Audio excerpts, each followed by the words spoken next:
Mainit na balita ngayong tanghali. Mga motoristang bibiyahe panorte nagsisimula ng dumagsa. Trapiko sa SLEX maluwag pa.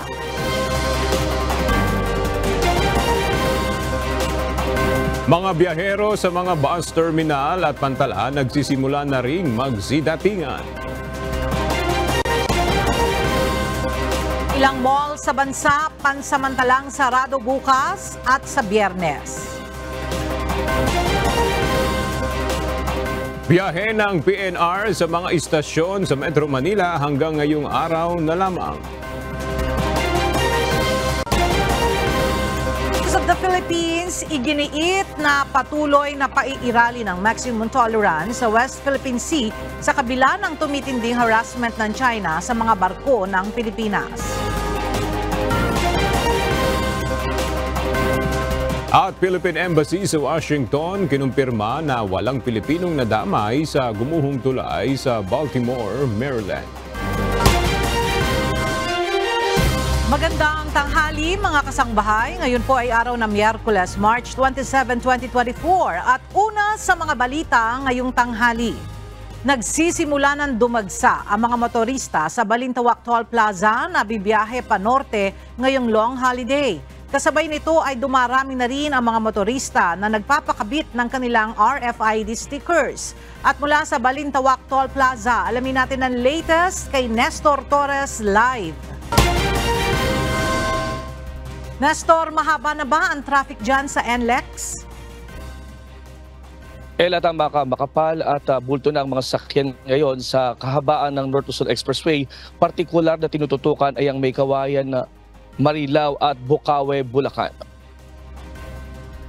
Bandang alas 9 kanina umaga nang magsimulang maramdaman ang pagsikip at pagbagal ng usad ng mga sasakyan papasok ng Balintawak Toll Plaza. Ang problema ng ilang motorista na antala sila sa biyahe dahil sa pila sa tatlong RFID cash lane transaction kung saan dito nagpapakabit ng RFID, nagpapaload at nagbabayad ng cash ang mga motorista kung wala silang RFID. Kalibitan naman sa mga nagpapakabit ng RFID sticker ay ang mga biyahero na may bagong sasakyan o kaya naman ay mga replacement na ang kanilang RFID. Tulad na lang ng magpinsan na si MJ Garcia at Dominic Gloria na nakaranas ng maghintay dahil kinailangan din nilang pumila para magpakabit ng RFID. May bala ko kaming bakasyon sa Zambales ngayon. So, since bago po yung kotse ko, wala pa siyang RFID. So, para dire-diretso yung biyahe namin. Usually, di ba, kapag sa mga expressway, nagbi-build up. So, kapag sa cash, medyo mas mahirap. So, at least kapag sa RFID, dire-diretso na yung process niya. So, seamless. Pag naglipat from NLEX to SCTEX, hindi na kailangan pumila sa cash lane. Wala na kailangan ilabas na cash. Dadaan lang. Basta may load, okay na siya. Ayon kay NLEX Traffic Manager Robin Ignacio, ngayong tanghali mas mararamdaman ang bulto ng mga sasakyan sa Balintawak pabalik ng Norte at Central Luzon at posibleng tumagal pa ito ng hanggang bukas ng gabi. Kung magtutuloy-tuloy ang heavy traffic ngayong araw, posibleng magdagdag na rin ang NLEX ng ilan pang RFID cash lane transaction para sa mga wala pa ring RFID upang mabawasan ang traffic congestion sa Balintawak. Ine-expect po natin na mga Miyerkules ng tanghali hindi nagtataas yung volume na dadating sa SCTEX.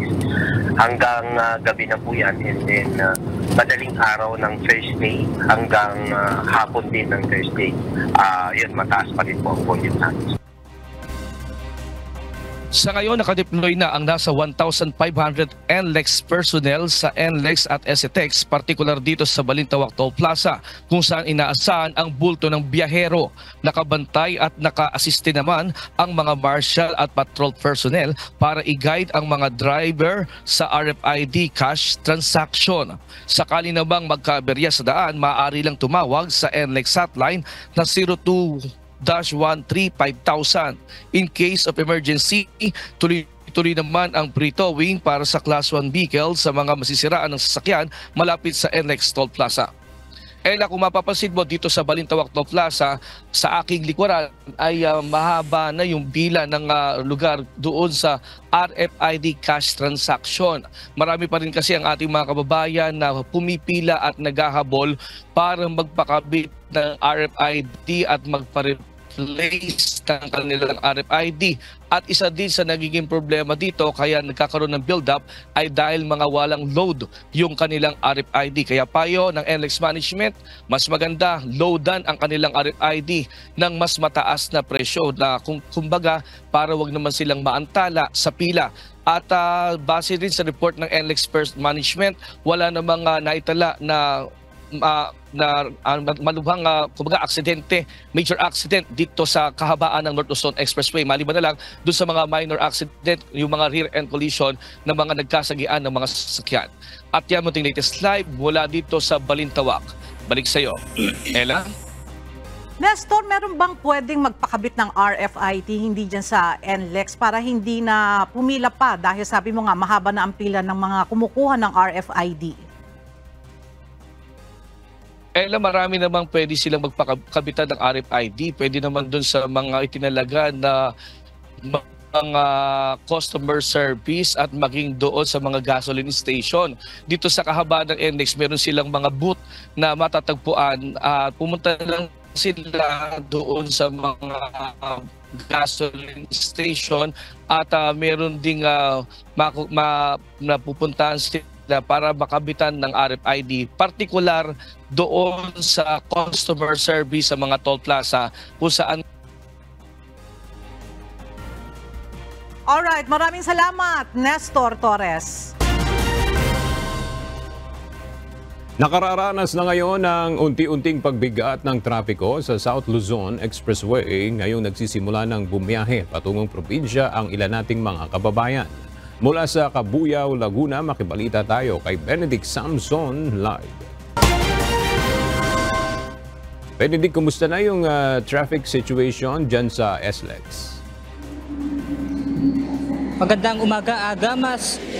Bandang alas 9 nga kanina no, na makaranas ng slow moving ng mga sasakyan ang pamunuan ng South Luzon Expressway dito nga sa may bahagi ng Mahada Bridge sa Calamba, Laguna. Ayon sa pamunuan ng SLEX, umabot sa 2.1 kilometers ang dulo ng mga sasakyan. Ngunit pagdating naman ng alas 10 ng umaga ay bumaba ito at naging nasa 1.9 kilometers na lang ang tail end ng mga sasakyan sa nasabing lugar. As of 7:10 AM naman kanina nakaranas din ng pagbigat ng daloy ng trapiko sa southbound ng Santo Tomas exit na umabot naman sa nasa 2.8 kilometers na tail end ng mga sasakyan.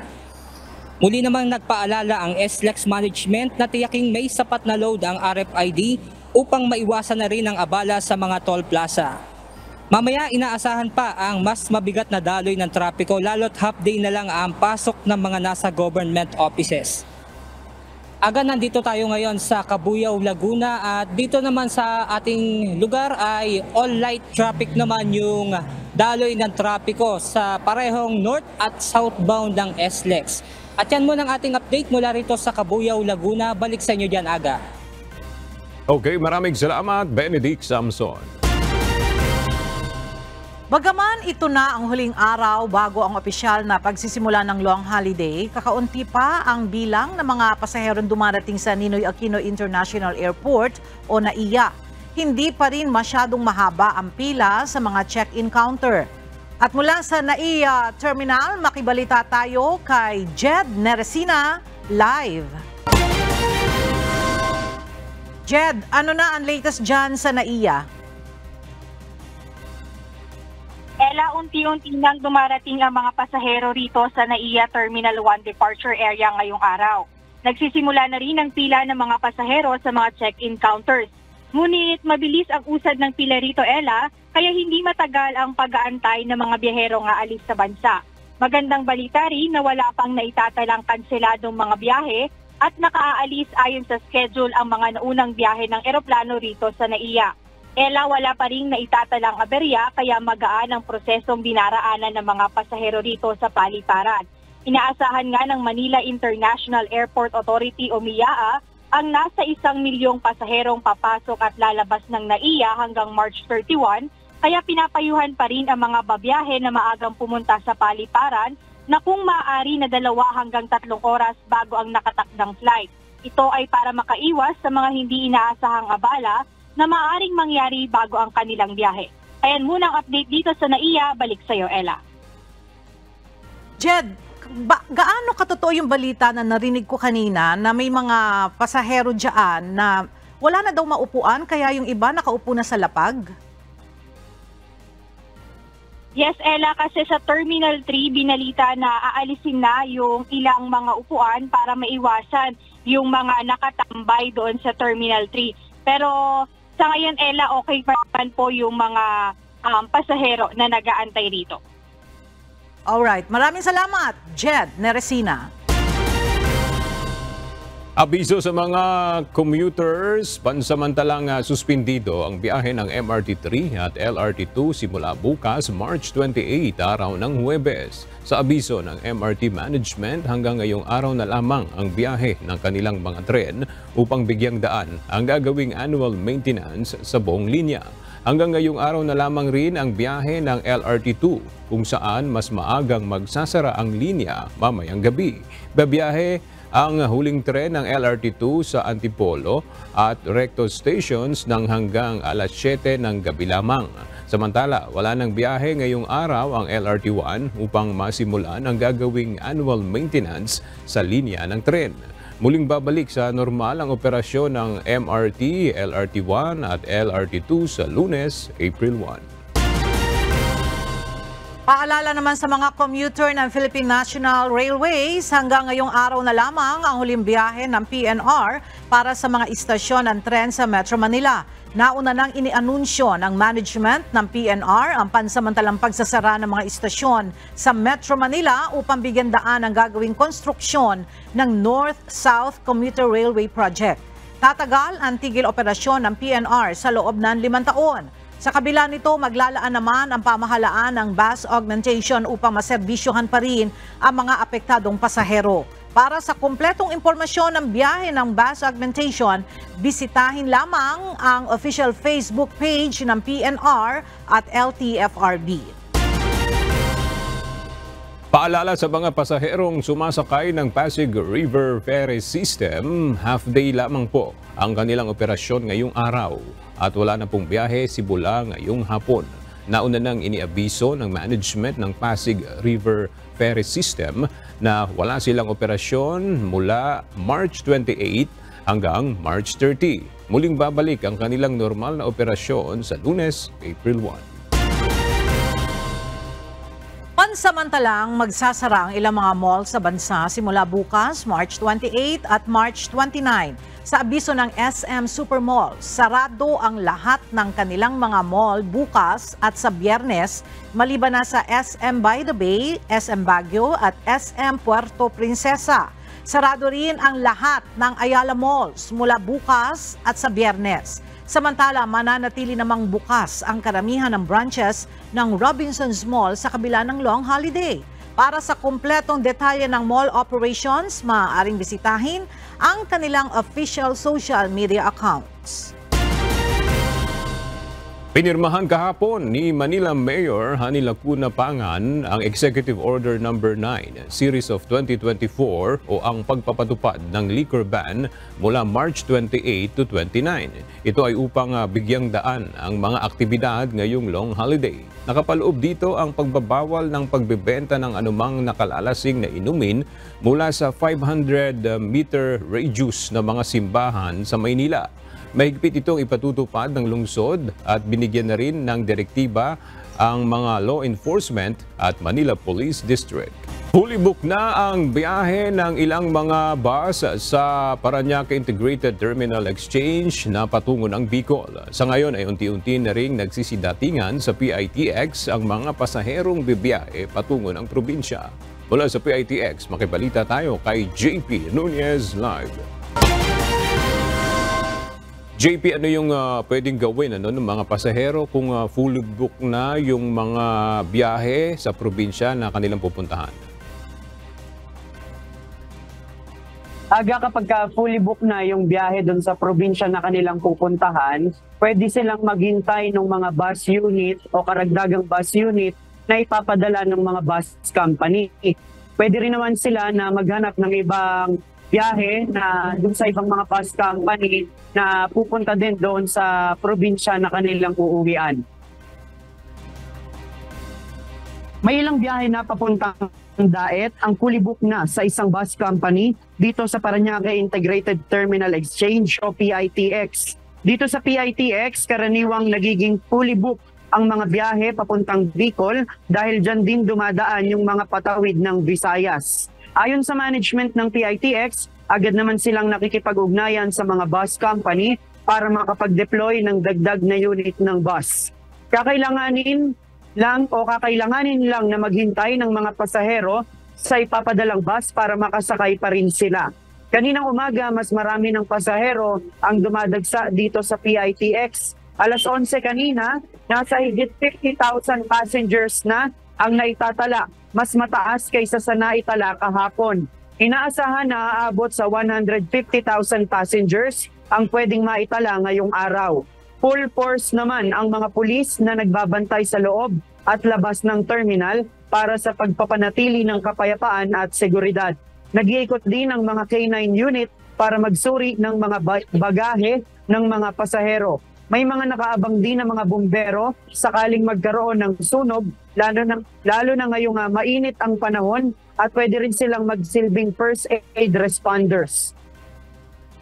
Aga ang paalala ng management ng PITX sa mga biyahero, lalo na inaasahan yung dagsapan ng mga bibiyahe mamayang hapon na iwasan yung pagdadala ng mga ipinagbabawal, partikular na yung matutulis na bagay at yung mga patalim. At inaabisuhan din yung publiko na iwasan na rin yung pagdadala ng masyadong maraming bagahe para hindi sila mahirapan na dun sa kanilang pagsakay sa mga bus. Yan muna ang ating latest live mula dito sa Parañaque City. Balik sa iyo, Aga. Alright, maraming salamat, JP Nunez. Nagsisimula ng magsidatingan ang mga pasahero sa mga bus terminal sa Cubao, Quezon City na bibiyahe pa norte ngayong long holiday. Ayon sa mga bus company, inaasahan na nila ang pagdagsa ng mga tao lalo na mamayang hapon. Mula sa Cubao, Quezon City, makibalita tayo kay Ryan Lacanlale live. Ryan, kumusta ang sitwasyon dyan sa Cubao? Mahaba na ba ang pila ng mga pasahero? Sa ngayon, Ella, manageable pa yung pila. Pero umahaba ito unti-unti dahil mula kaninang umaga ay tuloy-tuloy ang pagdating ng mga pasahero dito. Gaya nitong nasa aking likuran, kanina mas mahaba yung pila dito. Kaya lang, kaaalis lang yung bus kung saan sumakay yung iba. Pero dahil mabagal yung pagdating ng mga bus dito, kaya yung pila mamaya hahaba pa rin ito. At inaasahan natin mamaya hapon mas mahaba pa, mas madami pa yung mga taong dadagsa dito. Matagal kasi ang ikot ng mga bus galing sa probinsya, paliwanag ng pamunuan ng Baliwag Bus Company, nagtatraffic sa may bahagi ng Bulacan ang mga bus pabalik ng Maynila. Kaya tumatagal ang pag-aantay ng mga pasahero. Ngayong umaga, nagsimula dumagsa ang mga pasahero dito sa Baliwag Bus Terminal sa Cubao. Ayon sa mga pasaherong nakausap namin, maaga silang pumunta sa terminal para makaiwas sa mahabang pila mamayang hapon. Ang iba naglib na sa trabaho, makauwi lamang ng maaga sa kanilang mga probinsya pero hindi nila inaasahan na kahit umaga pa ay marami ng pasahero sa terminal. Ang alis ko talaga after work, patas gabi pa. Ganun talaga ako umuwi. Pero ngayon, kala ko kasi walang pila. Ngayon pagdating ang haba ng pila, wala pang bus. Mga 8. Tapos isang bus pa lang yung dumarating. Oo. Tapos ngayon, ayun, wala pa, waiting pa. Para less sa pila, kaya lang marami pa rin pila eh. Tapos yung pag ginabot kami ng mga alas 5 sa daan, traffic naman yung mga posisyon.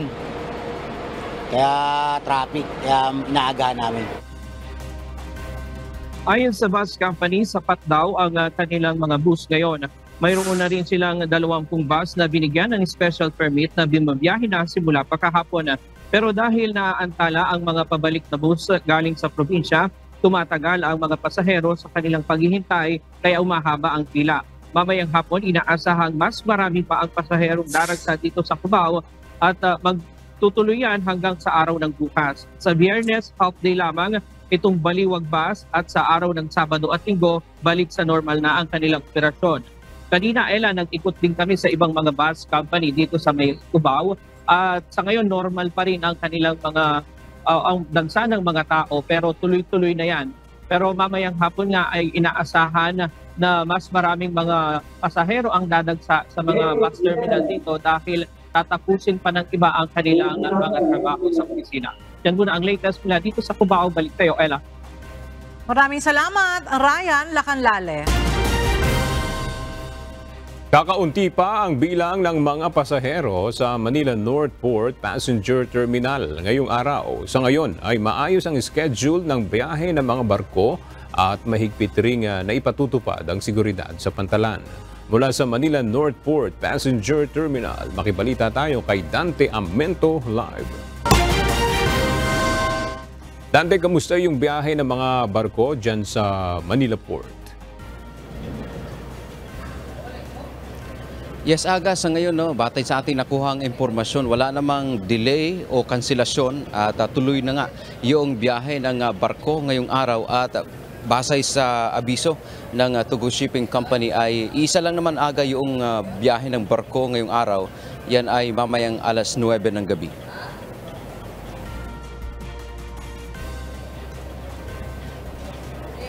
Mamayang alauna aga ng hapon ay inaasahan natin na itong ating mga kababayan ngayon na nandito na ay papayagan na silang mag-check-in. Wala namang naitalang untoward incident yung ating mga otoridad dito sa terminal. May mga tauhan kanina ng Philippine National Police, Philippine Coast Guard o PCG at yun din ng Philippine Ports Authority na nag-inspeksyon dito sa terminal. Samantala sa anunsyo ng shipping company na Tugo, nagkaroon lamang aga ng adjustment sa biyahe ng barko bukas. Ang barkong Tugo Masigla na papunta sa ng Cebu ay naurong yung kanilang biyahe sa Biyernes na ng alas 9 ng umaga. Samantala ang biyahe naman na mula dito sa Maynila papuntang Cebu sa araw ng Biyernes na original sanang nakaschedule na aalis dito sa terminal ng alas 9 ng umaga ay aalis ito gabi na pasado alas 11 ng gabi ng Biyernes. Samantala yung ating mga kababayan aga o mga kasangbahay na sasakay doon sa mga nabanggit na adjustment ng biyahe ay inaabisuhan na maaga silang pumunta dito sa terminal bukas 3 to 4 hours before yung kanilang departure ay nandito na sila kasi yung kanilang ticket ay babaguhin o bibigyan sila ng panibagong ticket dahil nga yung kanilang biyahe ay nakalagay doon ay March 28 bukas sana pero dahil nga naurong yung kanilang biyahe ng Biyernes March 29 so kailangan silang kumuha ng panibagong ticket pero wala namang dapat ikabahala yung ating mga kababayan dahil wala namang dagdag na bayad. Ang kailangan lang ay magkaroon ng replacement yung kanilang ticket. Bukas naman aga ay mayroon pa rin namang biyahe ng barko. Inaasahan natin mayroong dalawang inbound o galing sa mga probinsya na darating dito sa Maynila at mayroon ding isang biyahe naman, isang biyahe mula dito sa Maynila papunta sa ibang probinsya. At sa ngayon ay mayroon namang mga patuloy pang naka-station dito ng mga tauhan ng Philippine National Police at nag-iikot din ang mga tauhan ng PCG para tingnan yung ating mga kababayan, yung kanilang mga bagahe, masigurong sila ay ligtas sa pagbiyahe nila mamayang gabi. Yan man ang ating update mula dito sa Maynila. Balik sa iyo, Aga. Okay, maraming salamat, Dante Amento. Nagsisimula ng dumagsa ang mga pasahero sa Batangas Port ngayong araw. Ayon sa Philippine Ports Authority, inaasahan na magsisimulan dumating ang bulto ng mga pasahero mamayang gabi, lalo't may pasok pa rin sa trabaho ang karamihan ngayong araw. At mula sa Batangas Port, alamin natin ang latest kay Lynette Bahe, live. Lynette, kumusta na ang sitwasyon dyan sa Batangas Port? Yes, Ella. Ngayon nga ay nag-uumpisa ng dumagsa ang mga pasahero rito sa Pantalan at lalo pa mamayang hapon o hanggang bukas sa araw ng bukas dahil wala nang pasok ang mga eskwela at opisina. As of 12 midnight hanggang alas 6 ng umaga ngayong araw sa tala ng Philippine Coast Guard o PCG, nasa 6,750 na ang outbound passengers. 5,026 naman sa inbound passengers, 62 inspected vessels, 16 inspected roll-on roll-off vessels at 4 na inspected motor canvas na ang naiulat dito sa Batangas Port. Patuloy pa rin na pinapaigting ang seguridad dito sa Pantalan. So ang Coast Guard naman is patuloy pa rin na pinapaigting yung aming seguridad. Nagkalat na rin kami ng mga K9 and then nagdagdag na rin kami ng mga inspectors para dun sa mga inspection ng barko para ma-ensure natin yung safety, kung yung tamang bilang ba ng tao na sasakay sa barko ay sapat at mayroon bang sapat din na bilang ng mga life-saving equipment kung kinakailangan. So yun po ang mga pinaghahandaan natin. Katuwang na rin po natin dito yung mga ibang agencies, katulad ng PPA, ng PDRMO, and other government agencies concerned. Dagdag pa ni Captain Michelle, double up na ang seguridad at nakakalat na ang mga K9 sa Pantalan. Gayun din, ang mga tauhan ay naka-augment na sa labas upang ang bulto ng mga pasahero ay maihanda sa kanilang safety at security sa labas ng PCA gate. Nasa heightened alert pa rin ang mga distrito, istasyon at substation nito hanggang March 30, araw ng Sabado, para matiyak ang kaligtasan at seguridad ng mga pasaherong bumabiyahe sa dagat ngayong long holiday. Patuloy naman ang paalala ng PCG sa mga pasahero na hanggat maaari ay sapat na gamit lamang ang dalhin at manatiling nakabantay sa mga may anak dahil sa dami ng tao. Ipinagbabawal din ang pagdadala ng mga matatalim na bagay, flammable materials, gayon din ang pagdadala ng karneng baboy upang huwag nang maantala. At yan muna ang ating update mula dito sa Batangas Port. Balik sa'yo, Ella. Maraming salamat, Lynette Bahe. Naka-heightened alert na ang pwersa ng Philippine Coast Guard na nakabantay sa dagsa ng mga turista at pasahero sa Anilao Port sa Mabini, Batangas. Ayon sa Mabini Port Office, asahan pang dodoble ang dagsa ng mga pasahero hanggang mamayang gabi. Mula sa Mabini Port sa Batangas, may report si Harry Ilagan live. Harry, ano na yung latest dyan sa Mabini Port? Magandang tanghali sa iyo, Aga. Kanina pang umaga ay nag-monitor na nga kami ng dagsa ng mga pasahero at turista dito sa Mabini Port. At sa ngayong tanghali ay, kitang-kita nyo naman doon sa akin bandang likod, ay kakaunti pa ang nagdadatingan at inaasahan pa ngang mamayang hapon pa dadagsa o yung bugso ng mga turista. Ayon kay Mabini Coast Guard Substation Commander Ronnie Mercado, well-coordinated na din sila sa iba't ibang ahensya tulad ng Philippine National Police Mabini, Rural Health Unit at Bureau of Fire Protection para sa kaligtasan ng mga pasahero at turista. May naka-standby na rin na 2 K9 unit para mag-check ng mga daladalang kagamitan.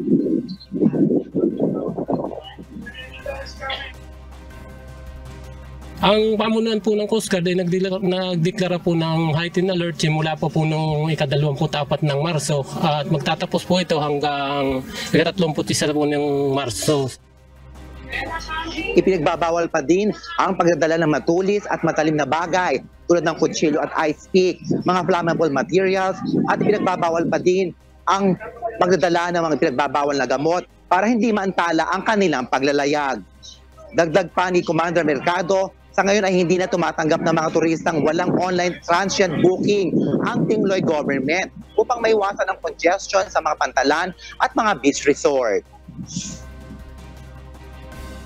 Marami na po sa mga transient nila ay fully booked na at kung doon pa po sila ngayon mag-walk-in ay baka wala na po silang makuha na transient at kaya ang ina-allowed na lang po nila sa kasalukuyan ngayon ay ang mga day tours. Samantala, ayon naman sa Mabini Port Coastal Management Office, asahan pang dodoble ang dagsa ng mga pasahero patungong Tinglong Island sa long holiday weekend. Paalala naman sa mga turista na huwag mag-iwan ng basura sa mga beach resort para mapangalagaan ang mga nasasakupang marine protected areas sa Mabini at Tingloy, Batangas. Aga, nagbubukas ang Mabini Port dito simula alas 7 ng umaga hanggang alas 5 lamang ng hapon. Yan muna ang update. Balik sa iyo, Aga. Alright, maraming salamat, Harry Ilagan. Ngayon nagsisimula ng dumagsa ang mga turista sa Baguio City. Dinagdagan pa ng mga bus company ang kanilang mga unit na bibiyahe sa lungsod ngayon long holiday. At mula sa Baguio City, makibalita tayo kay Grace Doctolero live. Grace, bukod sa mga turistang aakyat dyan sa Baguio, meron din bang mga bibiyahe paluwas sa iba pang mga lugar na manggagaling dyan? Yes, Ella, magandang tanghalin. Sa ngayon nga ay kaunti pa lamang ang pasahero na bababa sa lowland area sa mga bus terminal sa Baguio City. Pero inaasahan natin, Ella, na dadami ang hahabol sa biyahe mamayang gabi.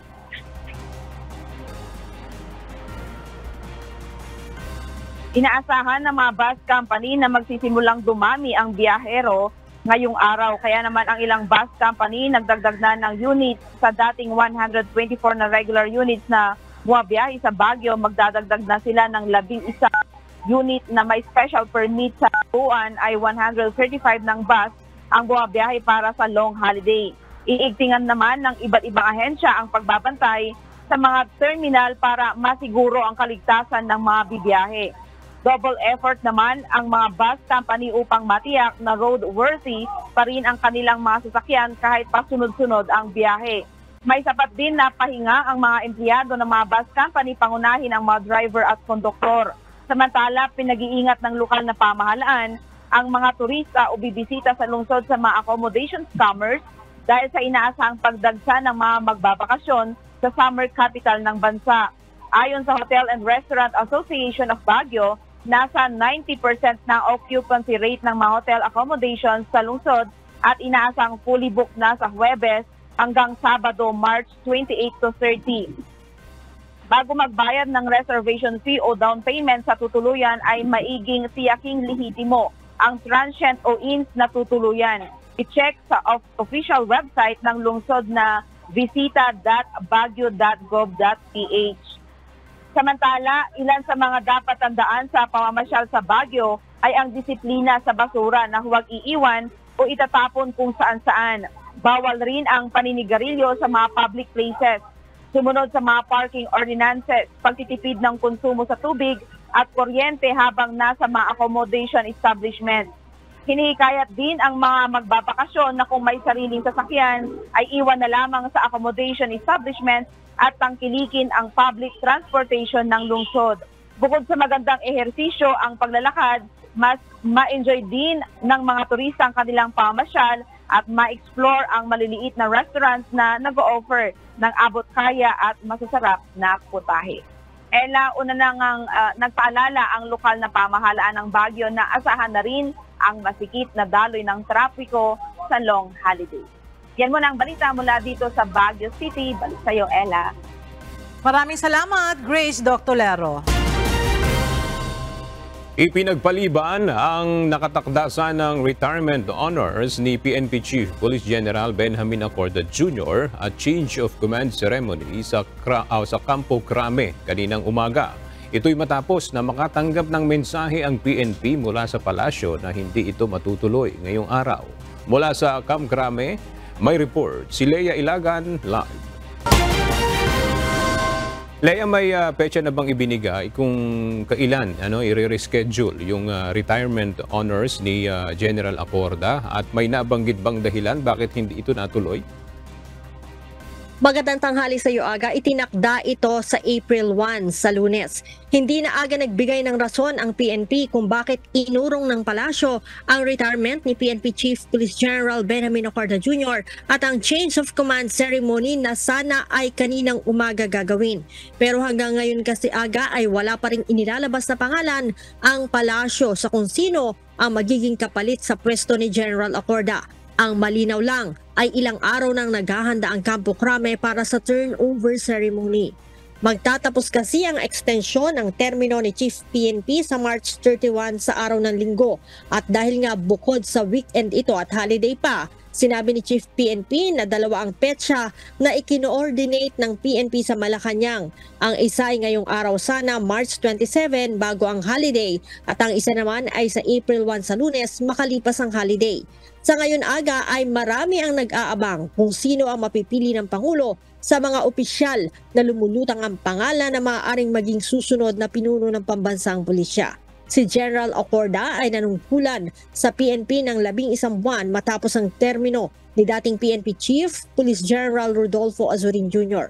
Noong December 2023 sana ang retirement ni General Acorda, subalit in-extend nga ito ni Pangulong Marcos ng 3 buwan at magtatapos ito sa katapusan ng Marso. Aga? Maraming salamat, Leia Ilagan. Sa gitna ng nararanasang El Nino phenomenon at problema sa supply ng tubig, target ng Marcos government na makapagtayo ng nasa 20 dam sa bansa bago matapos ang taong 2028. Mula sa Malacanang may report si Nel Maribuhok, live. Nel, saan-saang lugar ipatatayo itong mga bagong dam at nasa magkano naman ang gagastusin ng gobyerno para dito?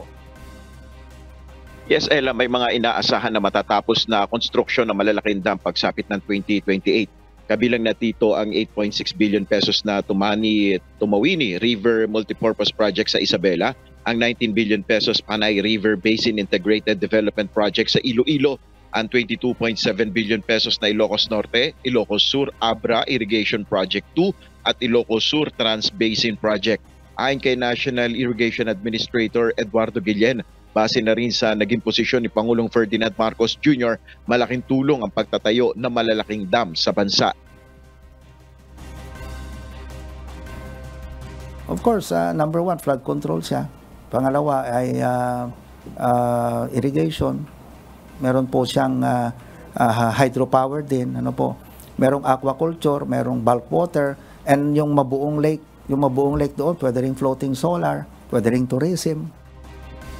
Inaasahang makatutugon rin ang mga dam na ito upang makamit ang hinihinging demand sa tubig at kuryente. Sa gitna na rin ito ng taon-taong nararanasan ng bansa na El Nino phenomenon o matinding tagtuyot. Ayon sa NIA Chief, target ng administrasyon na makapagtayo ng 20 medium at 3 hanggang 5 malalaking dams bago matapos ang termino ni Pangulong Marcos. Yan muna ang ating update. Balik sa iyo, Ella. Maraming salamat, Nel Maribuhok. Sa iba pang balita, ikinuwento ng mga sugatang sundalo ang kanilang naging karanasan ng bugahan ng malakas na pressure ng tubig. Ang supply boat ng AFP na ikinasugat ng seryoso ng ilang AFP personnel. Samantala, ginawaran ng medalya ang mga sundalong sugatan at mga iba pang AFP personnel na kabahagi sa pagbabantay ng BRP Sierra Madre sa Ayungin Shoal. Ang detalye sa report ni Ryan Lacanlale. Pagaling kayo, ha? Okay, mawalan ng pag-asa. Huwag manghina ang loob ninyo. Dahil nandito naman kami lahat na sumusuporta sa inyo. Saludo po kami sa inyo. Salamat sa servisyo ninyo. Yes.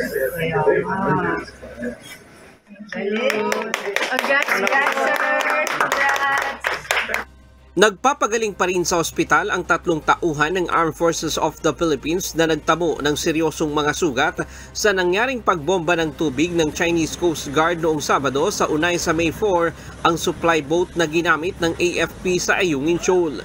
Kahapon, dinalaw sila ni AFP Chief of Staff Romeo Browner Jr. sa Camp Ricarte Hospital sa Puerto Princesa City, Palawan. We deemed it best to come here to visit our troops, give the corresponding awards to our troops who bravely go out every now and then to conduct the RORE mission, and also to look into the condition of our personnel who are injured. At nakita naman po natin kanina, dumalaw tayo sa hospital, nakita natin yung condition po ng mga sundalo natin na nasugatan during the RORE operation, and bagamat nasugatan sila, hindi sila nawalan ng pag-asa.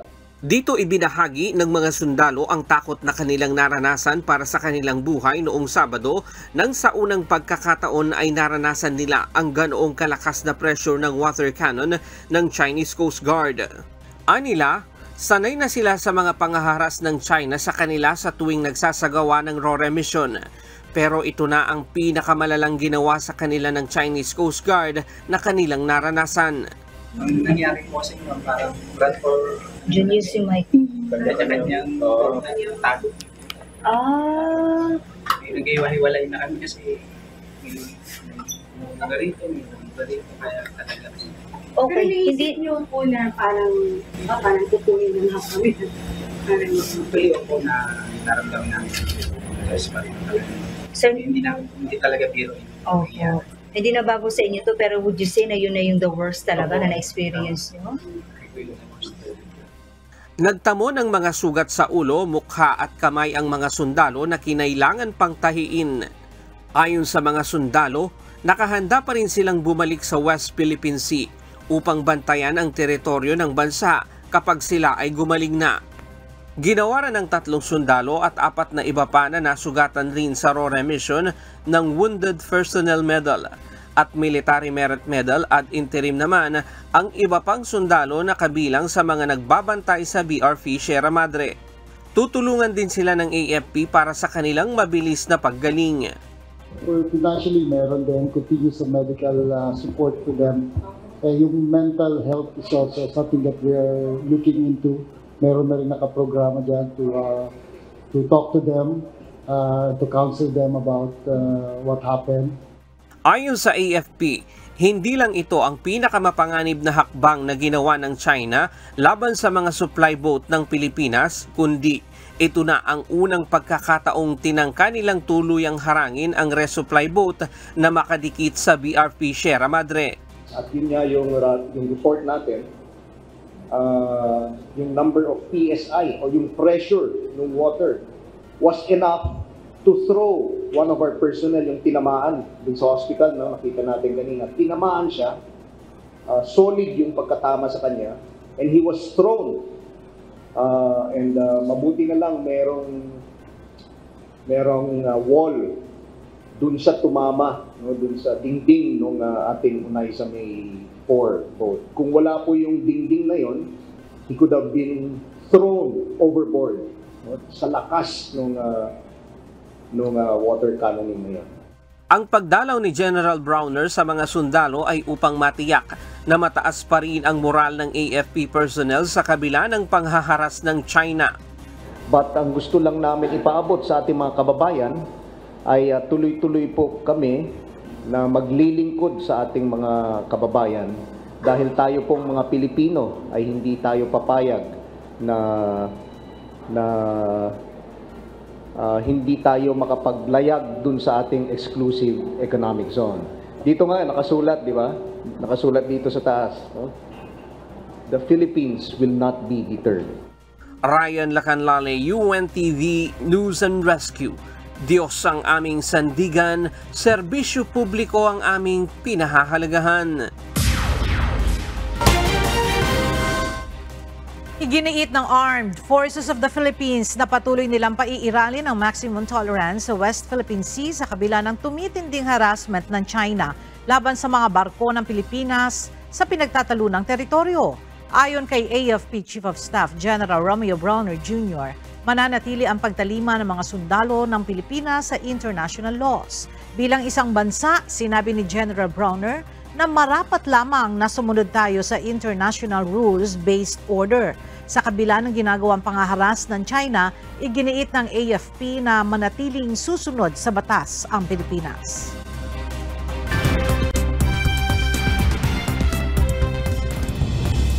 Bumagsak sa Patapsco River ang isang pangunahing tulay sa Baltimore City, Maryland, USA matapos na bumangga ang isang container ship sa istruktura. Kasamang nahulog sa tubig ang mga sasakyang may lulang 6 na construction workers. Pinaniniwala ang nasawi na ang mga ito. Kinansila na rin ang research operation sa 6 na nawawala dahil sa water temperatures na nasa 46 to 48 degrees Fahrenheit at poor visibility. Ililipat naman ang focus ng operasyon sa recovery. Pinaniniwala ang lahat ng mga biktima ay bahagi ng construction crew na nagkukumpuni ng potholes nang gumuho ang tulay. Patuloy na minomonitor ng Philippine Embassy sa Washington, D.C., USA ang sitwasyon matapos na gumuho ang Francis Scott Key Bridge sa Baltimore, Maryland. Batay kay Consul Mark Dominic Lim, walang Filipino citizen sa tulay o barko ang iniulat na nasugatan o nasawi dahil sa pangyayari. Inaalam naman ng embahada kung may Filipino crew members sa Singaporean cargo ship na bumangga sa tulay. Idinarao sa Bangkok, Thailand ang 45th International Motor Show kung saan tampok ang ilang mga most high-tech vehicle sa mundo. Nagbalik din ngayong taon ang dating bilang ng car exhibitors bago nagkaroon ng COVID-19 pandemic. Ang detalye sa ulat ni Paula Porta. Nagsama-sama ang mga major cars at motorcycle manufacturers para sa 45th Bangkok International Motor Show o BIMS dito sa Thailand na may team na The Mobility of Joyful Experiences. 49 brands ng world major auto manufacturers mula sa Europe, Japan, India at Vietnam ang lumahok sa event. Nagbalik ngayong taon ang dating bilang ng car exhibitors bago nagkaroon ng COVID-19 pandemic. Para sa mga analysis, magandang senyales ito para sa Thai auto industry.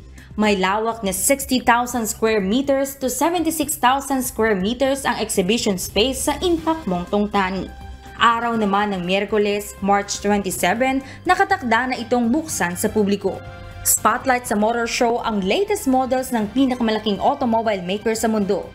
Isa na rito ang Nissan Hyper-Tourer na mula sa Japan. Isang all-electric minivan ito na may advanced technologies.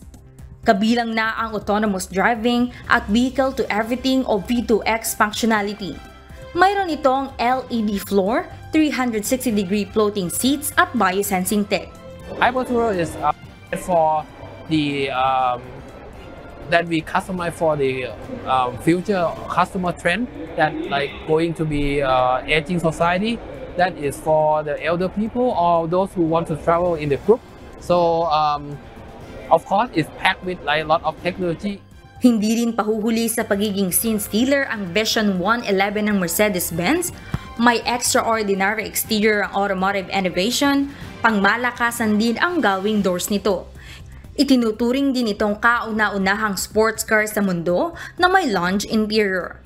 Samantala, nakatakda ang 45th Bangkok International Motor Show hanggang April 7. Paula Porta, UNTV News and Rescue. Diyos ang aming sandigan, serbisyo publiko ang aming pinahalagahan. Pansamantala pong hindi mapapanood simula bukas ang CNews at iba pang news programs ng UNTV upang bigyan daan ang taunang maintenance ng ating mga broadcast equipment. Magbabalik po sa ere ang UNTV sa linggo ng umaga habang ang news programs naman po ay muling mapapanood sa Lunes, April 1. Salamat po sa Diyos. At sa ating pong iiwang mga salita ng Diyos na ating sandigan mula sa Aklat ng Juan, Kapitulo 3, versikulo 16 na nagsasabi, sapagkat gayon na lamang ang pagsinta ng Diyos sa sanglibutan, na ibinigay niya ang kanyang bugtong na anak, upang ang sino man sa kanya'y sumampalataya ay huwag mamatay, kundi magkaroon ng buhay na walang hanggan.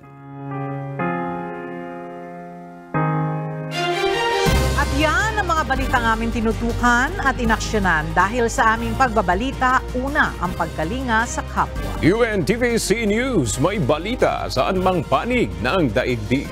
At dito sa UNTV, Diyos ang aming sandigan, serbisyo publiko ang aming pinahahalagahan. Magandang tanghali.